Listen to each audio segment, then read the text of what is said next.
బీఆర్ఎస్‌కి సంబంధించి చాలా అపవాదాలైతే రావడం జరుగుతోంది. మీరంతా కూడా కక్ష కట్టుకొని బీజేపీ, బీఆర్ఎస్ ఒకటే అయిపోయి మీరంతా కూడా కావాలని కాంగ్రెస్‌ని టార్గెట్ చేస్తున్నారు. అందుకే స్టూడెంట్స్ అందరిని కూడా రెచ్చగొట్టి ఈ విధంగా వివాదాన్ని తీసుకురావడం జరుగుతుందని అంటున్నారు. సరే మేమైతే రెచ్చగొట్టినాం.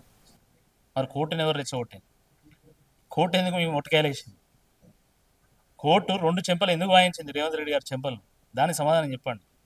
తెల్లారు లేస్తే హైడ్రా వెనకాల బీఆర్ఎస్ పార్టీ, మూసి వెనకాల బీఆర్ఎస్ పార్టీ, లగచర్ల వెనకాల బీఆర్ఎస్ పార్టీ, జియో 29, జియో 46 రాష్ట్రంలో ఎవడు ఏం మాట్లాడినా దాని వెనకాల బీఆర్ఎస్ పార్టీ ఉన్నది. ఇదా అందరూ మరి మా మాట ఏంటే మరి నీ మాట ఎవడు వింటలేడా?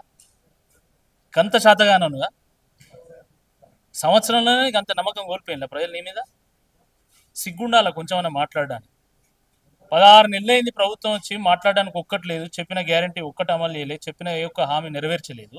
వాటి గురించి మాట్లాడకుండా సన్నాయిలు నొక్కుతావు గీదా. అందుకనే కోర్టు నిన్నేం తీర్పునిచ్చింది? కోర్టు నిన్న మాట్లాడుకుంటూ అసలు మనం ఏమైనా తప్పు చేసినట్టున్నాము, ఈ ముఖ్యమంత్రి ఇంత బుద్ధిహీనుడు అనుకుంటే ఆ రోజే మనం కంటెంప్ట్ నోటీస్ ఇస్తే అయిపోవు, ఈ దరిద్రుడు అని చెప్పేసి నిన్న కోర్టు చెప్పకనే చెప్పింది.